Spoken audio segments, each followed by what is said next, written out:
오늘은 4월 4일입니다. 2025년 오늘 대한민국 헌법재판소는 오전 11시 22분에 짧은 문장 하나를 읽었어요. 피청구인 대통령 윤석열을 파면한다. 8명의 재판관 전원 일치였습니다. 이 문장이 읽히는데 걸린 시간은 몇 초였어요. 하지만 거기까지 오는 데는 122일이 걸렸고 그 122일을 만든 사건은 단 하룻밤에 벌어졌어요. 오늘은 그 이야기를 해보겠습니다. 한 사람이 어떻게 대통령이 됐는지, 그리고 어떻게 파면됐는지. 이건 한 사람의 이야기이기도 하지만 지금 이 시대 대한민국의 이야기이기도 합니다. 1960년 서울에서 윤석열이 태어났어요.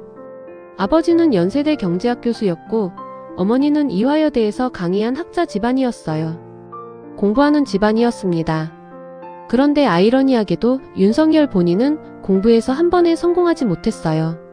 서울대 법대를 졸업하고 사법시험에 도전했는데 떨어졌어요. 또 도전했어요. 또 떨어졌어요. 이게 8번 반복됐고 9번째에 합격했습니다. 사법시험이 얼마나 어려운지는 아시죠? 그런데 그게 9번이에요. 보통 사람이라면 중간에 포기했을 거예요. 그런데 포기하지 않았어요. 이 집요함이 윤석열을 이해하는 첫 번째 열쇠예요. 그리고 재미있는 일화가 있어요. 대학 시절 윤석열은 동아리에서 가상법정을 열었어요. 당시 전두환이 권력을 잡고 있던 시절이었는데 가상재판에서 전두환을 사형 선고했어요. 이 이야기가 나중에 유명해진 이유가 있어요. 그 가상재판을 한 사람이 후에 실제 검사가 됐고 실제로 권력 핵심을 수사하게 됐거든요. 1994년 검사로 임관한 윤석열은 특수수사 분야에서 이름을 알리기 시작합니다. 검사로서 윤석열의 경력에서 가장 두드러진 건 하나예요. 권력에 굴하지 않는다는 이미지였습니다. 국정원 대선 개입 사건, 박근혜 정부 비선 실세 최순실 수사, 여러 정치인과 기업인 비리 수사. 이 과정에서 윤석열은 여러 번 좌천됐어요. 수사하다 막히면 발령이 났어요. 그래도 계속했어요. 그리고 문재인 정부가 들어서면서 검찰이 적폐 청산에 나설 때 윤석열이 서울중앙지검장이 됐어요.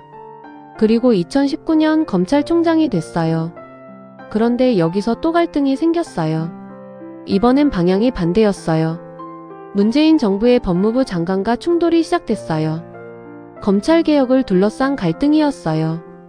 윤석열은 검찰 수사권을 빼앗으려 한다고 봤고 정부 측은 검찰이 너무 강하다고 봤어요. 결국 윤석열은 2021년 검찰총장직을 사퇴했어요. 그리고 그 사퇴가 예상치 못한 정치적 출발점이 됐습니다. 2021년 후반 보수 진영에서는 마땅한 대선 후보가 없었어요. 그때 윤석열이 등장했어요. 정치인이 아니었어요. 당적도 없었어요. 그런데 오히려 그게 강점이었어요. 기존 정치와 다른 사람, 권력에 맞선 검사. 이 이미지가 먹혔습니다. 2022년 3월 대통령 선거. 결과는 역대 가장 작은 격차로 결정됐어요. 이재명 후보와의 표 차이가 24만 7천여 표였어요.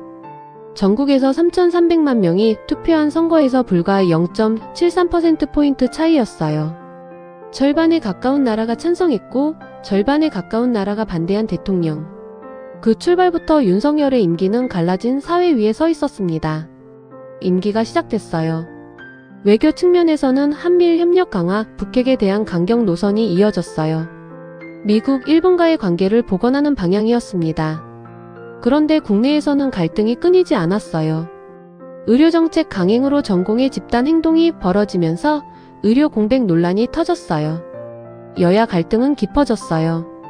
국회는 야당이 다수였기 때문에 여당이 원하는 법안을 통과시키기가 어려웠어요. 그 반대도 마찬가지였어요. 정치가 막혀있는 느낌이 계속됐어요. 거기다 배우자 김건희를 둘러싼 논란이 임기 내내 따라붙었어요. 각종 의혹과 수사가 이어졌고 나중에 결국 법원에서 뇌물 혐의로 유죄 판결을 받게 됩니다. 계엄 선포 직전 지지율은 13%까지 떨어졌어요. 그 상황에서 2024년 12월 3일 밤이 왔습니다. 2024년 12월 3일 밤 10시 29분. 윤석열 대통령이 긴급 담화를 발표했어요. 나는 비상계엄을 선포합니다.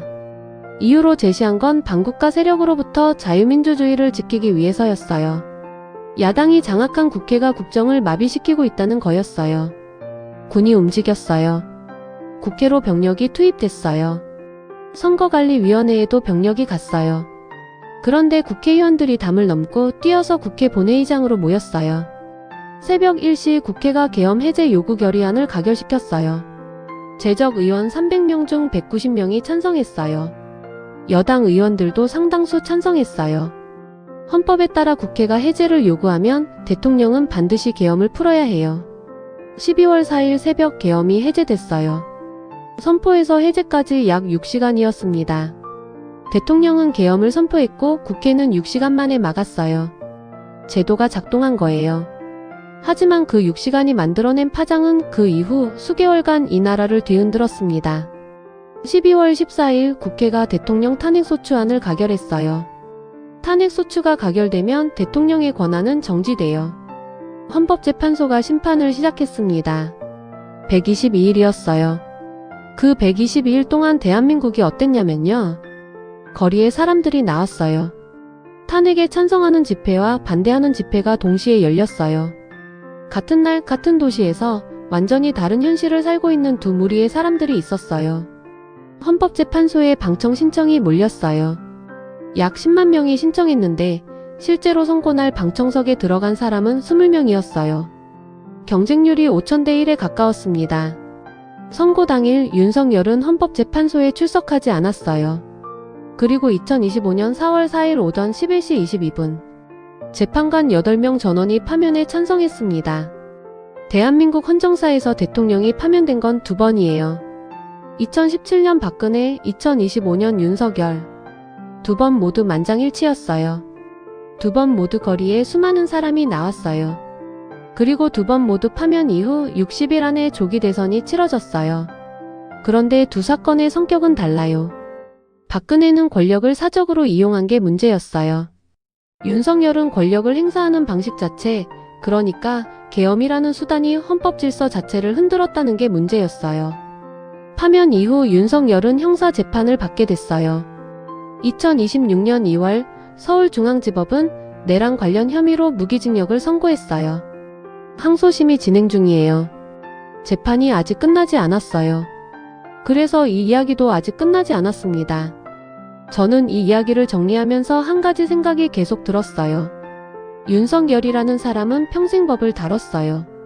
9번 도전에서 사법시험을 통과했고 30년 가까이 검사였어요.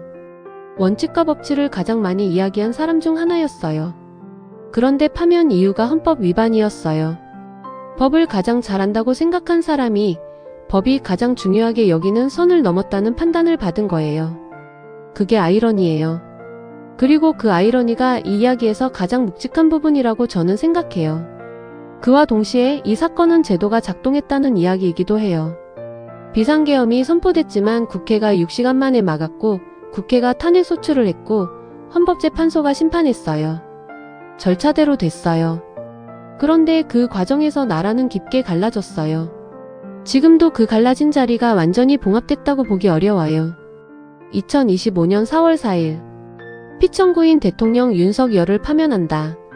그 문장이 역사에 어떻게 기록될지는 시간이 더 지나봐야 알 것 같습니다. 오늘도 시청해주셔서 감사합니다.